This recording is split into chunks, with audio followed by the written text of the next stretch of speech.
It is not to be wondered at that the first royalty of Scotland should have been given up to the blindest superstition involving sorcery and witchcraft. Along with the well-known history of Macbeth, to be addressed shortly, we have the account of Duff, King of Scotland, who came to the crown about the year 968. He found his kingdom in the greatest disorder from numerous bands of robbers. Duff resolved to put an end to their depredations. In the midst of his activity, he suddenly fell sick and became confined to his bed.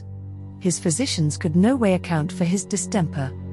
Scottish historian Raphael Holinshed takes up the tale. They found no excess of any humour in his body to which they could attribute his illness. His colour was fresh, and his eyes lively, and he had a moderate and healthful appetite.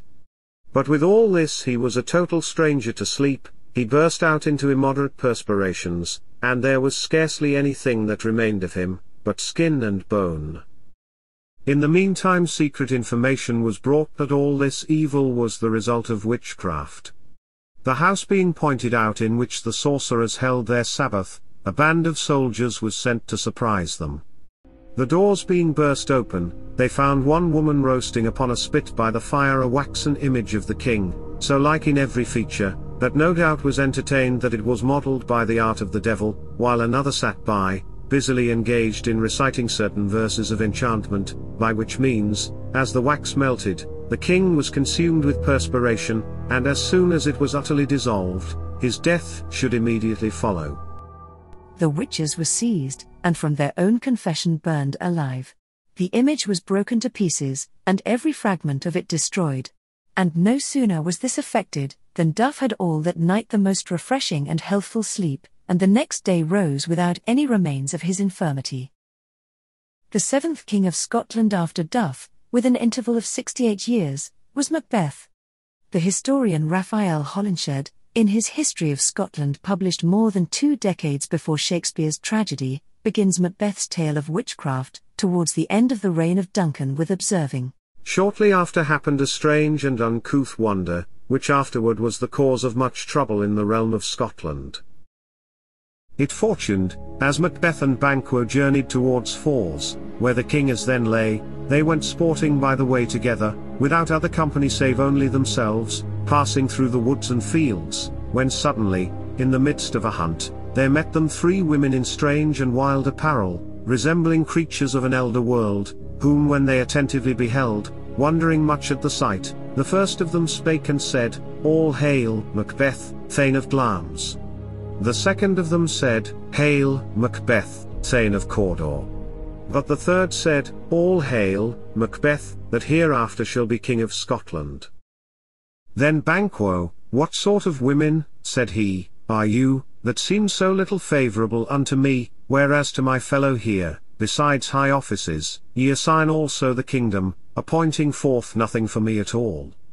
Yes, saith the first of them, we promise greater benefits unto thee than unto him, for he shall reign indeed, but with an unlucky end, neither shall he leave any issue behind him to succeed in his place, where contrarily thou indeed shall not reign at all, but of thee those shall be born, which shall govern the Scottish kingdom by long order of continual descent. Herewith the foresaid women vanished immediately out of their sight. This was reputed at the first but some vain fantastical illusion by Macbeth and Banquo, insomuch that Banquo would call Macbeth in jest King of Scotland, and Macbeth again would call him in sport likewise the father of many kings. But afterwards the common opinion was, that these women were either the weird sisters, that is the goddesses of destiny, or else some nymphs or fairies, endued with knowledge of prophecy by their necromantical science, because everything came to pass as they had spoken. For shortly after, the Thane of Cawdor, being condemned at Falls of treason against the king committed, his lands, livings and offices were given of the king's liberality unto Macbeth. Malcolm, the preceding king of Scotland, had 2 daughters, one of them the mother of Duncan, and the other of Macbeth, and in virtue of this descent Duncan succeeded to the crown. The accession of Macbeth therefore was not very remote, if he survived the present king. Of consequence Macbeth, though he thought much of the prediction of the witches, yet resolved to wait his time, thinking that, as had happened in his former preferment, this might come to pass without his aid. But Duncan had 2 sons, Malcolm Canmore and Donald Bain. The law of succession in Scotland was, that, if at the death of the reigning sovereign he that should succeed were not of sufficient age to take on him the government, he that was next of blood to him should be admitted. Duncan, however, at this juncture created his eldest son Malcolm Prince of Cumberland, a title which was considered as designating him heir to the throne. Macbeth was greatly troubled at this, as cutting off the expectation he thought he had a right to entertain, and, the words of the Weird sisters still ringing in his ears, and his wife with ambitious speeches urging him to the deed, he, in conjunction with some trusty friends, among whom was Banquo, came to a resolution to kill the king at Inverness. The deed being perpetrated, Malcolm, the eldest son of Duncan, fled for safety into Cumberland, and Donald, the second, into Ireland. Macbeth, who became King of Scotland in the year 1010, reigned for 10 years with great popularity and applause, but at the end of that time changed his manner of government, and became a tyrant. His first action in this character was against Banquo. He remembered that the witches had promised to Banquo that he should be father to a line of kings. Haunted with this recollection, Macbeth invited Banquo and his son Fleance to a supper, and appointed assassins to murder them both on their return. Banquo was slain accordingly, but Fleance, under favour of the darkness of the night, escaped.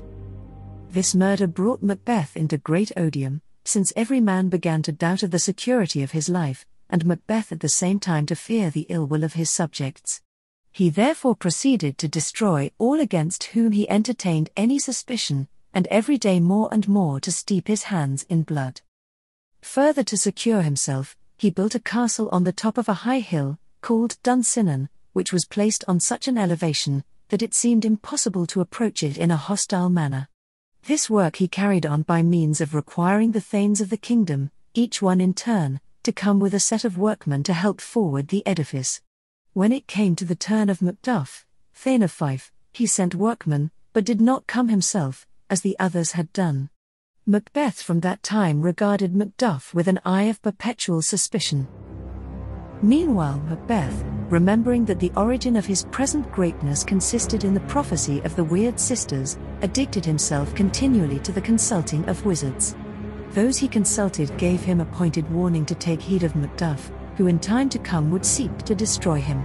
This warning would unquestionably have proved fatal to Macduff, had not on the other hand Macbeth been buoyed up in security by the prediction of a certain witch in whom he had great trust, that he should never be vanquished till the wood of Benane came to the castle of Dunsinnan, and that he should not be slain by any man that was born of a woman, both which he judged to be impossibilities. This vain confidence however urged him to do many outrageous things, at the same time that such was his perpetual uneasiness of mind, that in every nobleman's house he had one servant or another in fee, that he might be acquainted with everything that was said or meditated against him. About this time Macduff fled to Malcolm, who had now taken refuge in the court of Edward the Confessor, and Macbeth came with a strong party into Fife with the purpose of surprising him. The master being safe, those within Macduff's castle threw open the gates, thinking that no mischief would result from receiving the king. But Macbeth, irritated that he missed of his prey, caused Macduff's wife and children, and all persons who were found within the castle, to be slain. Shortly after, Malcolm and Macduff, reinforced by 10,000 English under the command of Siward, Earl of Northumberland, marched into Scotland. The subjects of Macbeth stole away daily from him to join the invaders, but he had such confidence in the predictions that had been delivered to him, that he still believed he should never be vanquished. Malcolm meanwhile, as he approached to the castle of Dunsinnan, commanded his men to cut down, each of them, a bough from the wood of Benane, as large as he could bear, that they might take the tyrant the more by surprise. Macbeth saw, and thought the wood approached him, but he remembered the prophecy, and led forth and marshalled his men. When however the enemy threw down their boughs, and their formidable numbers stood revealed, Macbeth and his forces immediately betook themselves to flight.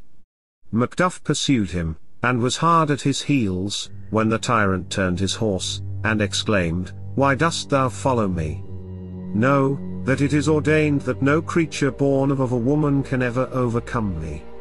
Macduff instantly retorted, "I am the man appointed to slay thee." I was not born of a woman, but was untimely ripped from my mother's womb. And, saying this, he killed him on the spot. Macbeth reigned in the whole 17 years.